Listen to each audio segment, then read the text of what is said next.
Salut à tous, allez, intéressons-nous aujourd'hui à la marque Tesla, son histoire, comment elle a été créée, qui est le fondateur exact de la marque, et c'est pas forcément Elon Musk, on va voir ça tout de suite.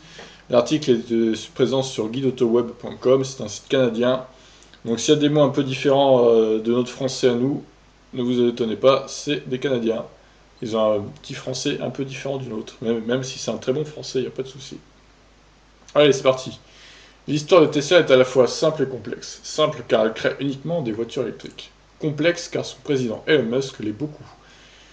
Tesla et Elon Musk sont inséparables. Le multimilliardaire de 47 ans, originaire de l'Afrique du Sud, étant même considéré à tort comme son fondateur. Vrai que Musk a bien fondé des entreprises et pas des moindres. PayPal, service financier informatique, SpaceX, voyages spatiaux et The Boring Company, Hyperloop, entre autres. Mais pas Tesla. Tesla, en hommage à Nikola Tesla, 1856-1943, un ingénieur qui a mis les premiers alternateurs, a plutôt été créé en 2003 par deux universitaires ambitieux, Martin Eberhard et Mark Tarpenning. Ils désirent produire une voiture électrique sportive à un moment où la popularité de ce type d'énergie est au plus bas. Sauf que construire une voiture, électrique ou pas, ça demande beaucoup de sous. Dans leur quête, Eberhard et Tarpenning rencontrent le fringant Elon Musk, qui lui en a tout plein. En 2004, ce dernier investit plusieurs millions de dollars dans l'entreprise et devient ipso facto le président de son conseil d'administration. En janvier 2008, Eberhard Tarpenning quitte le bateau.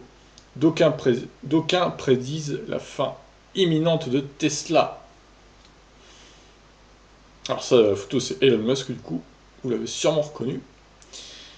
Alors, on commence avec le Roadster, en 2008. La première voiture à quitter la chaîne d'assemblage est le Roadster, une voiture sport biplace basée sur la Lotus Elise, dont l'empattement a été allongé de 2 PO, c'est 2 pouces je crois, et la mécanique à explosion remplacée par une motorisation électrique. Le Roadster demeurera en production jusqu'en janvier 2012, moment où Lotus cesse de construire l'Elise. D'aucuns prédisent la fin imminente de Tesla. Alors c'est assez étonnant cette expression d'aucuns prédisent. J'ai jamais entendu ça, c'est typiquement canadien, je pense. La Roadster a été plus qu'une voiture par ses lignes affriolantes, ses performances débridées et son autonomie électrique impressionnante, près de 400 km. Elle a contribué à rendre la voiture électrique désirable. Son prix élitiste, aux alentours de 120 000 dollars au début, contribue à créer une aura d'exclusivité qui sépare Tesla de la plèbe. Alors ça, c'est pas une Roadster, hein. La Roadster, je vais vous la montrer. Et là, voilà la Roadster. C'est vraiment une copie de la Lotus Elise, hein, finalement. Ils se sont vraiment basés là-dessus. Alors ensuite, S, modèle 3 et modèle X. Le second modèle a porté le nom de Tesla, la spectaculaire Model S qu'on voit ici. Donc ça c'est le Model S restylé, introduite sur le marché le 22 juin 2012. Ses performances sont absolument phénoménales. Si la Roadster a fait entrer la voiture électrique dans l'imaginaire collectif, le Model S fait de même pour Tesla. Deux autres modèles viennent enrichir le catalogue de l'ancienne start-up américaine. La Model X, tout d'abord, apparaît en 2015. Alors, VUS, c'est SUV en gros. Ce SUV est remarquable grâce à ses portes arrière en aile de mouette qui ont causé plusieurs maux de tête aux ingénieurs et à quelques malheureux propriétaires. En 2017 débarque le tant attendu Model 3, une berline compacte. L'an prochain devrait voir arriver la Model Y, un SUV compact. Alors l'an prochain, ouais si, 2020. Ouais. Ensuite, semi-camion ou semi-réalité? Oui, c'est vrai qu'il parle de lancer un camion aussi, un semi-remorque. D'ailleurs, il y en a déjà en circulation quelques-uns aux États-Unis. Fidèle au patron Musk qui adore le flamboyant, Tesla a dévoilé en 2017 le Semi, un camion promettant la stratosphère en matière d'autonomie, de performance et de conduite autonome. Il y a quelques semaines, nous apprenions que la production du Semi était retardée jusqu'à l'an prochain. Alors, le stratosphère, il n'y a que Tesla qui pouvait se permettre, via l'entreprise cousine SpaceX, d'envoyer le 6 février 2018 une voiture Roadster dans l'espace. Oui, ça, c'est vrai que... Au rayon du spectaculaire, le prochain Roadster en rajoutera une méchante couche avec des performances absolument démentielles. Attendons la suite avant de nous emballer. Tesla nous ayant habitués à promettre beaucoup et à livrer un peu moins. C'est pas faux. Toujours dans le domaine du démesuré, le mode ludicrous, qu'on pourrait traduire librement par ridicule, qui apparaît sur la Model S P85D autorise des accélérations balistiques. C'est vrai que ce mode, ça a l'air assez violent, quoi. Dès la sortie de la Model S, l'engouement pour la marque de Palo Alto en pleine Silicon Valley devient viral. Tous les sites et les publications spécialisées dans le domaine de l'automobile ne parlent que de Tesla, frisant quelquefois le fanatisme.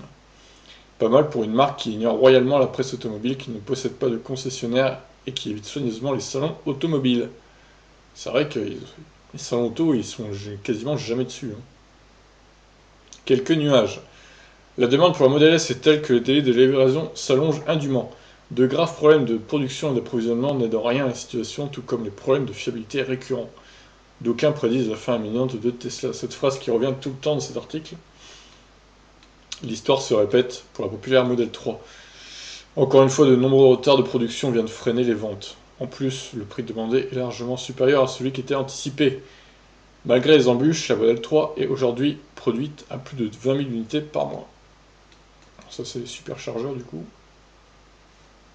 Tesla recharge ses batteries. En 2012, Tesla commence à éteindre son réseau de bornes de recharge rapide disponibles aux voitures éponymes uniquement. Le 29 juillet 2016 marque une étape importante dans l'histoire de Tesla, l'ouverture de la Gigafactory, une giga-usine opérée conjointement avec Panasonic, qui fabriqua les batteries de Tesla à l'avenir. Deux autres Gigafactories voient aussi le jour, une à Buffalo, New York, et une autre, je sais pas si NY c'est New York effectivement, je sais pas, bon, et une autre à Shanghai. Au moment de la rédaction de cet article, à la mi-mai 2019, les investissements dans les 3 Gigafactories auraient cessé et certains travailleurs auraient été mis à pied. Une mer tranquille, ce n'est pas pour Tesla. Alors, Tesla jamais sur le pilote automatique. Tesla, c'est aussi l'autopilote, apparu pour la première fois le 9 octobre 2014 sur une Model S. Donc ça, c'est intéressant, le 9 octobre 2014. Donc pour les annonces Le Bon Coin, hein, n'oubliez pas cette date. Avant cette date, il n'y a pas d'autopilote sur la Model S. Il s'agit d'un système dont le nom même peut induire les conducteurs en erreur, puisque dans les faits, on parle d'un système d'aide au pilotage. C'est vrai que c'est pas de la conduite autonome, cet autopilote.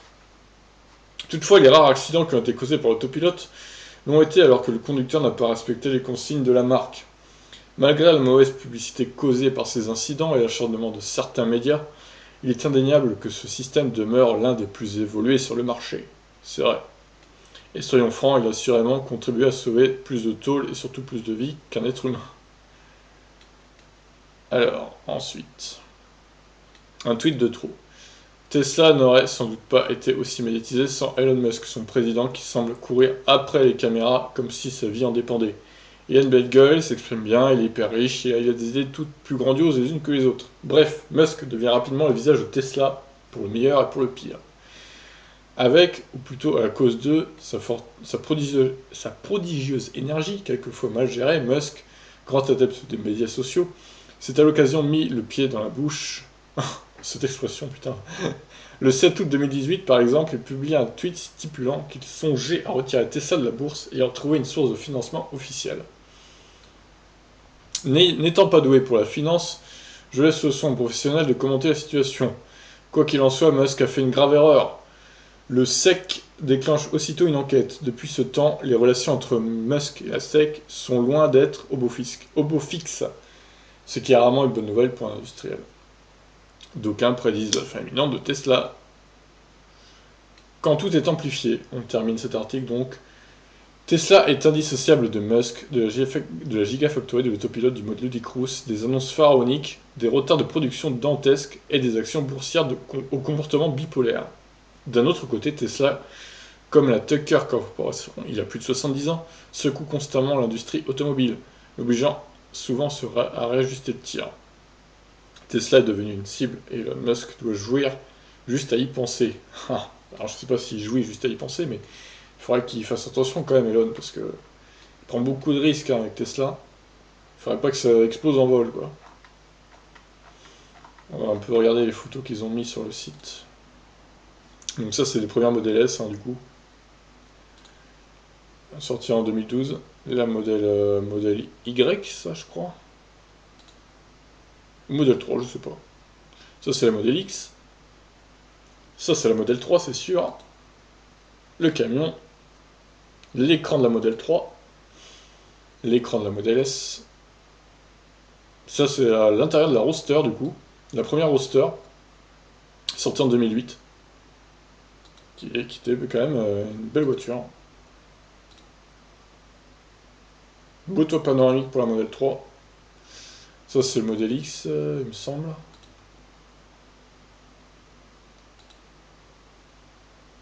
Ça, c'est chez Tesla, donc. La Gigafactory au Nevada. Les superchargeurs. Encore une Model 3.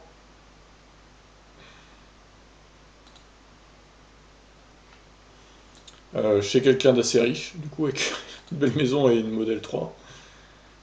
Alors ça, je sais pas ce que c'est, le châssis d'une... Enfin, il y a la batterie, du coup, les roues, machin. Je sais pas trop si c'est la Model 3 ou... Ah, ça, c'est un accident avec Tesla, du coup. Ah, ils en ont mis des photos, dis donc. Et voilà, on a fini pour les photos. Voilà, bah écoutez, hein, c'était un bel article, je trouve, qui résume bien l'histoire de Tesla. S'il manque des choses, n'hésitez pas à dire dans les commentaires si vous avez aimé l'article. Je répète, hein, c'est un article à retrouver sur guideautoweb.com. Et voilà, sur ce, je vous laisse. Ciao!